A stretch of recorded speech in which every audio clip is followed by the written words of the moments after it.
Oh boy, oh boy. Hey guys, stay hydrated. Lots to catch up on. Need to hydrate. This is going to be like a 30-40 minute video, just like always. These videos are never short, but today I wanted to go on just an update of what from the past 5 months of what's going on, what I've been talking about, and I'll be hitting some topics today. Today I'll be hitting Van Gogh. The whole Safasco. I know that's pretty old now. I mean, I'm pretty late to the news. I have to get my thoughts facilitated. I have to sit down, ponder it, think about it, what really happened, the whole overview now that we're, a week and a half removed from this event, of what transpired, what happened, and what was the end result in all this. I'll be talking Van Gogh. I'll be talking the Yokohama Pikachu decks that I kept preaching about and everything for a couple months now. Where are they sitting? And a new price point that's formed. And I'll be also talking about the market and what I've been noticing. Not the market at large, but the market in the sense of people's focus and how I've been successful in what I've been doing because I've been outside of the people's focus are like horse blinders. I'm outside of that, picking up the things that people have just lost interest in. So anyway, first we'll go into the good old Van Gogh event. So for those who don't know, for those who have just been oblivious to all this, there was an amazing exhibit that was shown in Amsterdam about Van Gogh. Van Gogh, they had a whole exhibit, and Pokemon took the opportunity to make some unique art pieces of Smeagol, Pikachu with a gray felt hat. We got Eevee and Eevee with the straw hat. We got Snorlax, and we have the one with the crow, and then another one with just some fantastic artwork. Oh man, what was that one again? Oh yeah, the sunflower. So all of these are obviously inspirations from Van Gogh pieces. Just like with the Scream, everyone relates it to the Scream, which these releases are entirely different in the sense of how they were released and future value, if you want to talk about that. But anyway, so how they were released, the artwork's just superb. The artwork, as well as all of the the promo that came out, and all the products all the items that were released at this Van Gogh exhibit and everything were just phenomenal. I mean, I couldn't ask for more. You had Pikachu as Van Gogh with his, surprisingly he had 2 ears. I thought they would cut off one of the ears, but I guess that's a little too gruesome for kids. It makes sense, I mean. But you have Pikachu in a gray felt hat, which is a direct inspiration from Van Gogh's self-portrait, and you have all Eevee in a straw hat, and then you have all these other phenomenal pieces. They had play mats, they had deck sleeves, they had everything, and then prints also on demand. There were rumors that all five of these art pieces would be cards, but it turned out only the Pikachu with the gray felt hat turned out to be a promo card, and you were able to get this promo card if you bought any of the Van Gogh. That's two different things. So at the Amsterdam Museum, you were able to get this card if you completed this whole little scavenger hunt at the end of the exhibit. Went around the exhibit getting it, and then at the end of the exhibit you turn it in, and then you get your Pikachu card. When the day came, when they opened, it was not pretty, definitely, being kind of, this is going to happen every release. I don't know how they didn't predict this was going to happen, where you just saw crowds and crowds of people just piling on each other, getting all these products to resell at crazy prices. But anyway, they adapted. The first day was a tragedy. It was trash. There's so many memes online about it. they adapted, the museum adapted, and they overcome, and they implemented certain things. They started selling behind the cash register. We had a couple people on E4 that actually went to the event. I would say a good handful of people that were on that topic, on that thread on E4, talking about all the releases or all the products being sold, what they were able to get, you know, outside of the scalpers' hands, and what the overall consensus was of this whole event. It was a fantastic event from what I heard, and just the release was awesome. There were rumors that only, just like the screen promos, they were only going to be released in the event. That turned out to be false. They released it on the Pokemon Center as well. All you had to do was purchase any Van Gogh item, and I think I mistakenly said this. So, yeah, you could buy any Van Gogh related item on the Pokemon Center, and you were able to buy this card, or get this card for free. And this was a day, a whole 24 hours after the event, or 12 hours, because Amsterdam, their days are, they're in the future, quote unquote. So they started first, the whole Fasco, and then the Pokemon Center opened, I think, at 9 o'clock in the United States, and then the UK as well. And they released these promo cards, and you know, just like always, all the bots come in, you know, scooping up all these cards.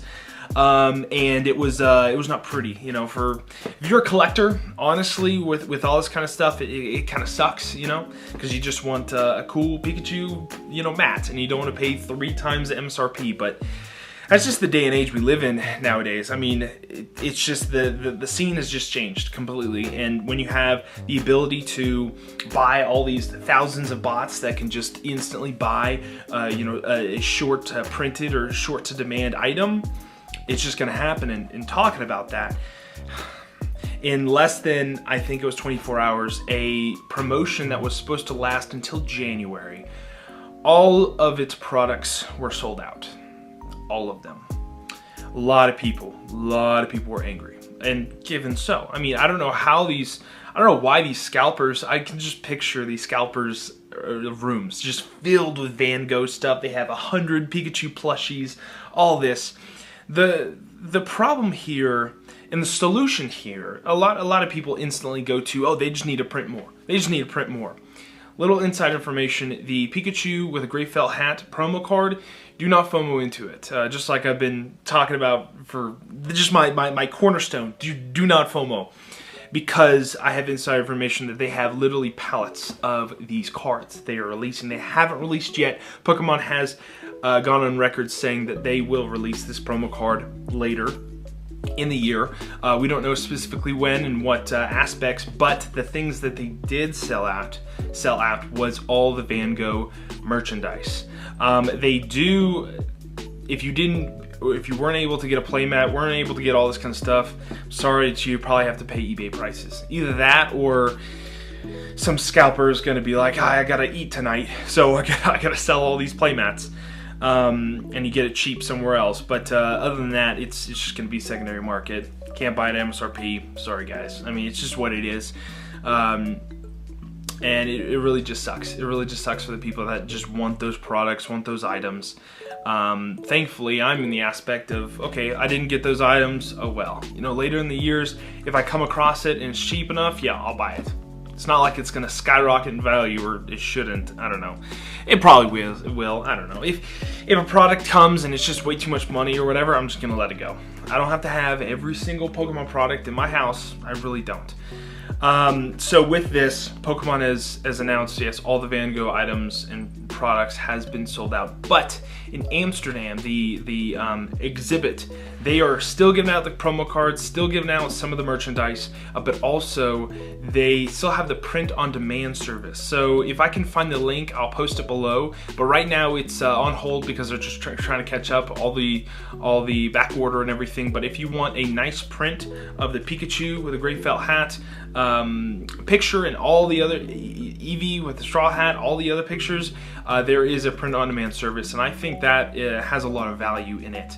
Just like other people have said, and I know a lot of my viewers watch Heston Pratt, what he said, he feels that is more organic in the aspect of a release than and more more on par with how the Scream promos were released and everything. Because those who don't know, this promotion release and the Scream promotion release, they couldn't be far from each other, as in release, as in organic growth, and how they will perform later down the years. Just to give you a little synopsis, you know, the Munch, Pikachu Munch that came out in 2016, if you went to the event and you completed everything, you got the Pikachu card, just like Van Gogh. But it was only released at the event. Also, anywhere in Japan, in Pokemon Center online, I'm pretty sure online as well, and in any of the store, you can get the Psyduck, Rowlet, or Eevee. You had the chance of getting one of those three, and then the Mimikyu you only could buy at the Munch shop. I'm fairly certain, and you could have bought some of the other cards as well. I think the Pikachu as well, but that was the only way to get that, and that's obviously the rarest. The Mimikyu is, and the most valuable. That was very organic, where those cards were very, very cheap for a long period of time, where there's videos back in 2016, 2017, 2018 of Scott just, you know, they're like, oh, I got another mail day. Oh, it's a bunch of these, you know, Scream Munch promos. And it was very organic in that time, where right out the gate you didn't have these cards. If these cards came out today, they would instantly be up like, you know, probably $600 each, $300 each, or whatever, depending on how much they produce. On top of that, production. So with production, it wasn't as mass as today. Just like everybody else says, like, oh, Moderns is trash because there's so many more people in the market today than there was 5 years ago, 3 years ago, 2 years ago, whatever. And I kind of ride the fence, like, yeah, that's true, but you know, there are a lot more people that are into Pokemon nowadays than there was back then. So it kind of makes sense. You have to look at, like, okay, what's the release versus how many people are in the market, and if the market changes, if there's less people in the market, future, yes, it would differ from the valuation over a long period of time. But in aspect of release, those are kind of the difference between them. It was very organic, where over time it just slowly rose up in value. With it, you didn't have people just immediately to market, like, oh, you know, I want $5 bajillion for my, you know, Psyduck Munch Pikachu, or Psyduck Munch card at PSA 10, even though that is the hardest to grade. But with the Van Gogh, they have released, they're keep giving out these cards. You obviously have to do, if you're at the Amsterdam, you had to do the whole scavenger hunt. At the Pokemon Center, people's orders are being canceled. For those who don't know, that's a little bit of news.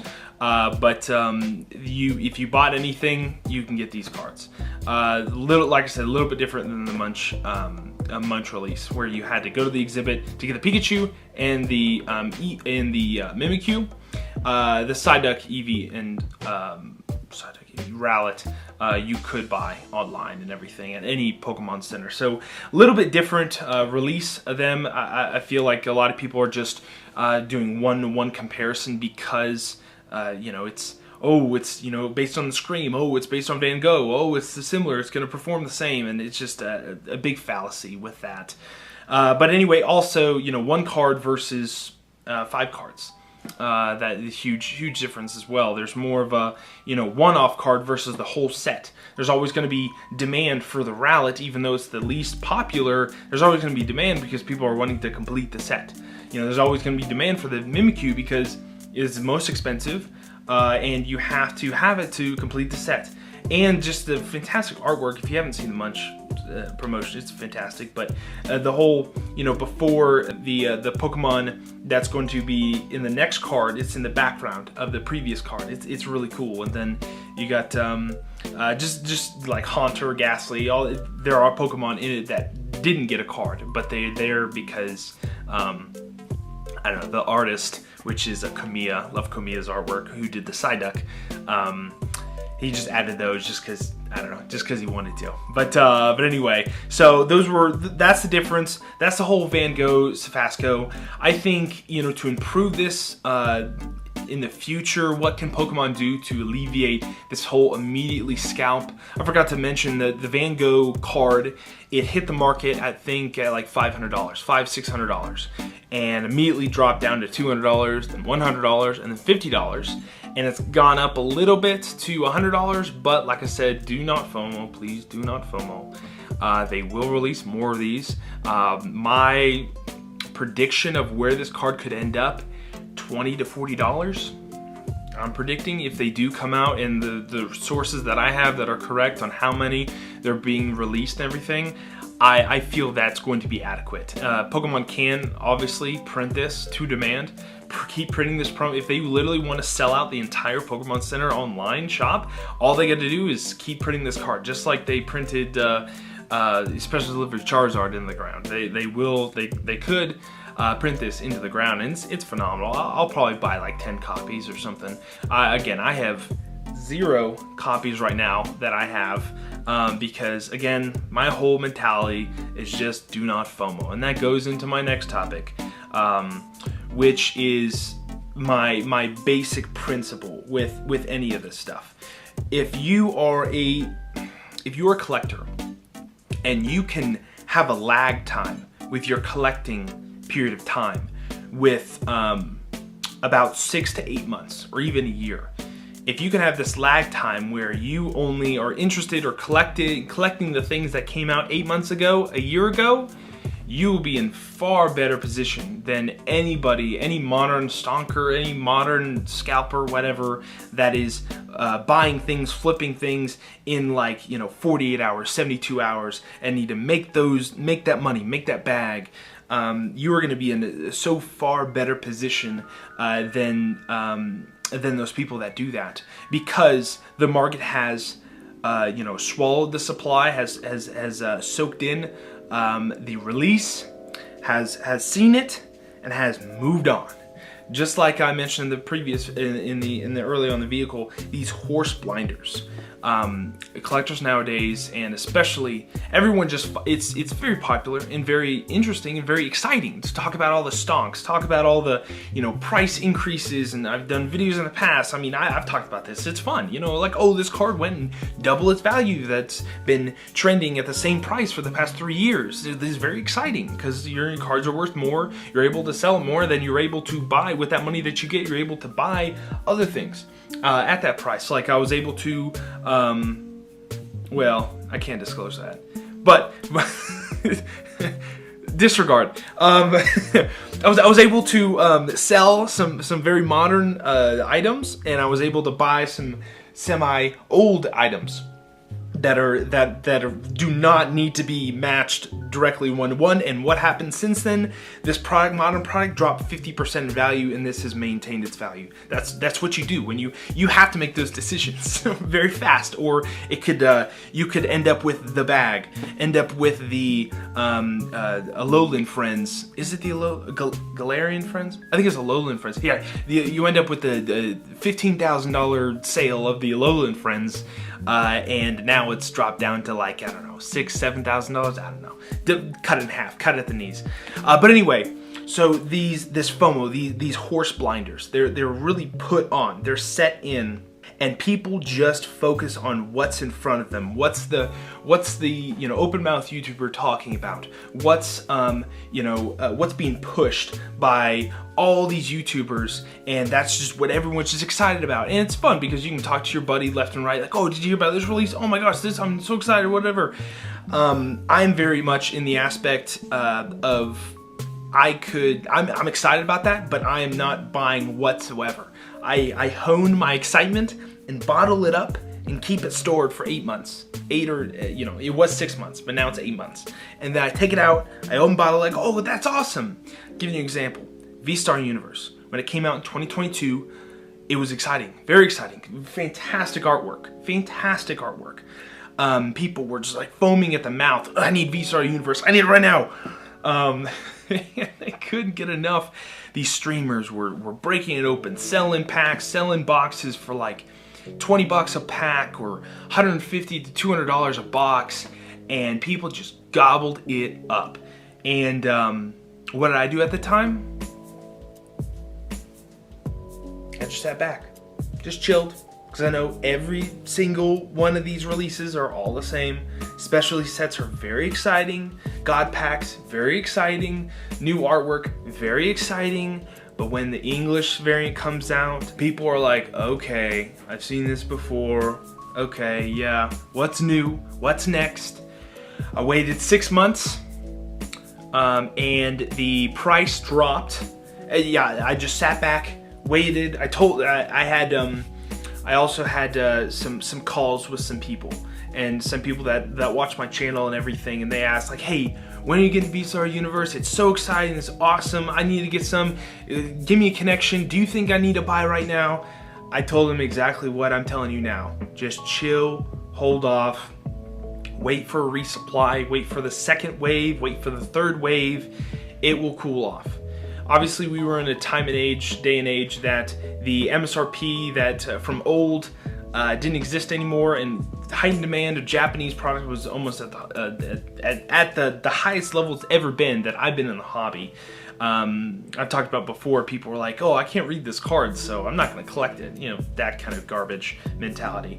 But anyway, people, the MSRP was dead, and I knew it wasn't going to drop to the $43 that I could buy it back in 2021.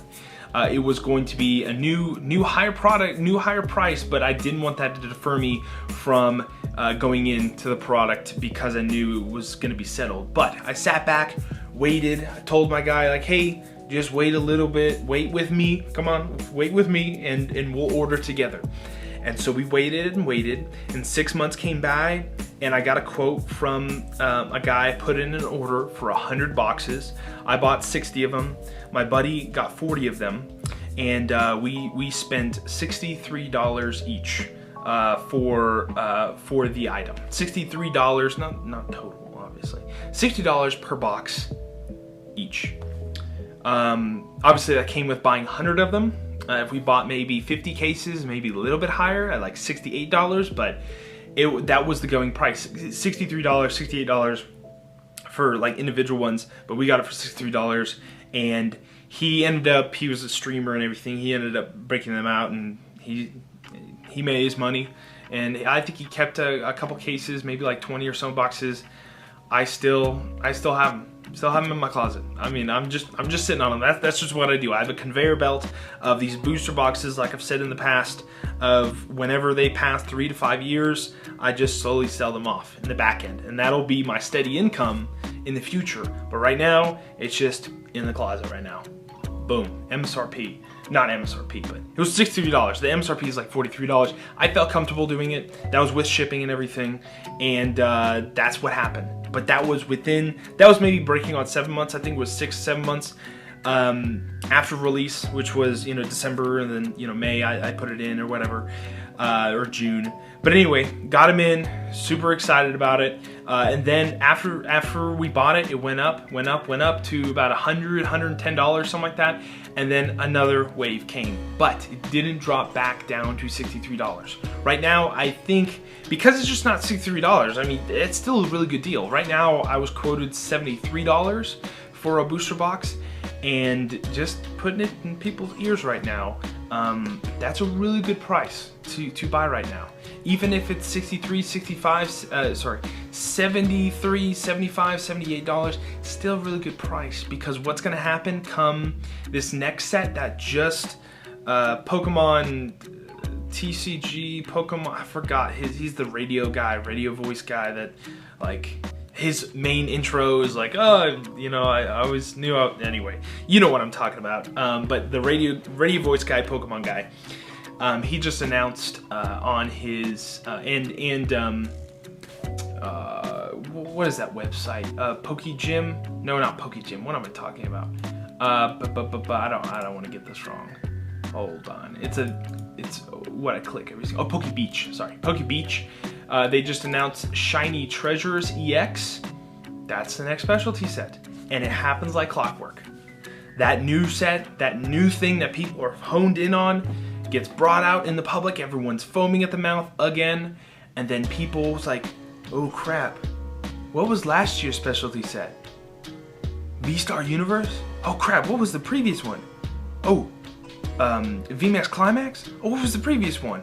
Oh, Shiny Star V? Oh, I need to get these before they go up in value. And just like clockwork, every single one of those boxes just jump up like $20, a little bit higher. The older sets jump up a little bit more. And it's like clockwork, it really is. And then you never see that price again.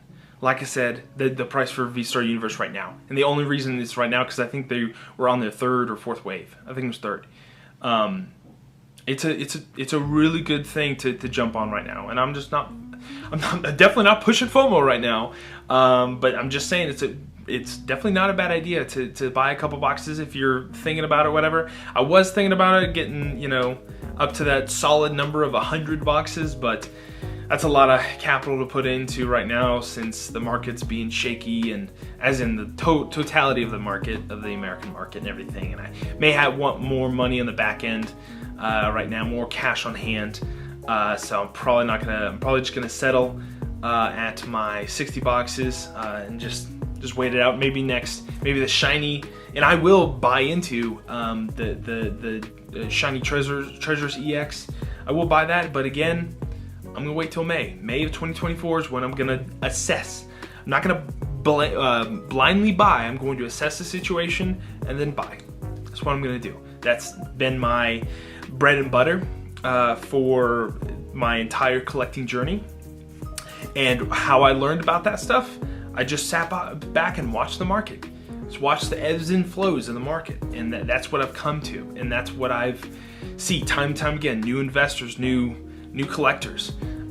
That's the mistake they do. They buy these boxes that are crazy priced, and then it dips really hard, and they're all disgruntled. Of like, what the heck? Why did my Moonbreon BGS 10 Black Label dip from 12 grand down to 3,500? What the heck, dude? That's another topic. I don't want to get into that. Anyway, so that's my whole synopsis about horse blinders. People are just blind. If you're a collector and you want to bet that you have a solid job and you only can have this amount of money to spend on Pokemon, it's a luxury to work in modern day, modern vintage, modern Pokemon. Like if you want to buy at day zero, day one of getting it, you're gonna pay the scalper prices and you're gonna lose. The price is not gonna go up past that, maybe ever, but it's probably gonna be 3-4 years later that it's probably gonna be past that price. Just take a chill pill. Just take a chill pill, sit back, watch it all, watch the whole rat race, because it literally is just a rat race. And I'm not about that. I'm 27 years old. That's not old. I don't know. Maybe it is. I'm maybe talking to 15-year-olds, but it's not, in my viewpoint, it's not old. But in this collecting space, maybe relatively is. And I'm just too old to do that rat race crap. I'm just gonna sit back, just casually. Oh, cool. $73 a box. Okay, bye. Okay, yeah, cool. Van Gogh, $30. Okay, buy a couple of them. Okay. When it's not hot, when it's not trendy, because what you have is you have these people FOMOing, yes, but then you have all the other people that are just rat racing to a Black Label to get that first to market, get that first PSA 10 to market, sell it real fast, get their stonks, move to the next Dunkaroos they need to FOMO into, or they need to buy up, and those scalpers just need to get a job. Just get a job, man. Just go to Wendy's and flip burgers. It's a better occupation than just be a flipper. Flippers and scalpers are just a symptom of demand. That's how they are. Once demand comes in and goes, they're gone. They're off to the next thing, off to the next sneakers, off to the next sports cards that they're pushing, that they need to buy up and need to buy up, ripping them from the kids' hands. Like, no kid, step off, I need to make this month's rent. Screw you, man. It's garbage. But I mean, again, it's just a symptom of the demand. I can't get mad at scalpers. They're just gonna scalp. Scalpers are gonna scalp. I mean, it's easy money, but it's quick money and it's fast money. and fast money comes in fast and it leaves fast. They're probably going to FOMO into a product, probably going to sit on a bunch of product because they didn't have the fundamentals of good collectors, good collectibles, and they're just going to fail. They're going to fall right on their face. Like, what the heck, man? What? Should have just worked at Wendy's. All this time that I put into scalping from little kids. I can't 10x my profit. But anyway, that's an update on Van Gogh. That's the update on horse blinders. And my synopsis of that. And the next is the Yokohama Pikachu deck. Good news. I have seen a trend on in Japan that the price of them now are for a sealed box, not tampered, whatever, sealed, average price, going price is about $160. PSA 10 is still at around $200, and PSA 9 is still at $200, and a PSA 10 is around $320. Please do not buy these PSA 10s, PSA 9s. Just buy. Who wants to buy those versus buying it sealed? You're talking about modern Japanese, which 70% chance, 80% chance it's gonna come back to PSA 10. So why pay these? They are scalper. Using the word scalper. It's not a scalper. It's just a person that paid overpriced the valuation of this product, sent it real fast, just freaking lightning fast to PSA, graded it as fast as they physically can, and send it right back and just threw it on eBay. That's what you're talking about, majority of people. Or you're talking about this niche amount of people that you see on the market. I would say majority of the people who've graded those cards, they still have not got them back from PSA. Another topic I wanted to talk about, PSA backlog. I think I have it right here. Yeah, my July submissions. Right now it's on day 85 of my July submissions that are still not in grading. So there's been a large chunk of people grading, and they're just not, it's not being pushed through. So a lot of these cards, these Yokohama Pikachu deck Worlds cards, they have not been through bulk yet. I would say until late August, you're going to see majority of these Yokohama Pikachus hit the market. And when they do, the American market lags behind the Japanese market. And when it catches up, those PSA 9 prices are going to come down, quote me here, they're going to come down to $150. PSA 10 prices probably going to be $250, $220. And then my ideal price for the sealed box, if it keeps going down, is like $120, $100. That's my, I feel good. I feel good doing that because you had to go to Japan, you had to pay all these prices. Now if they release more and more, then the price is gonna keep coming down. But we'll see what happens with that. So that's my prediction with the Yokohama. Again, I have zero boxes because again, it hasn't passed that 6 months. Wait 6 months. I forgot. I think it's in July. It came out in July, and so if it was beginning of July, August, September, so we're on month 4 of 6 months, and I'm waiting to 6 months. I'm gonna assess. I may wait more because I feel that these cards shouldn't be priced at $350 if it was a $20 box. I know MSRP is a time of the past, but still, there's just so much risk with that. Buying a card that someone got for $20, rammed it up to $300 and $350, and they have all the time in the world to wait to, they can lower the price, because they paid 20 bucks for it, and then 50 bucks to grade. So they're just sitting on profit. If they have to dump it, they will dump it at cost or a little bit above, and that cost price is way down there. So I'm just waiting back, so holding back. So again, I'll do one more video, some more topics I wanted to talk about, but I don't want to make this video 2 hours long. So hopefully you learned something from my rambling, and I'll catch you guys in the next one. See you later.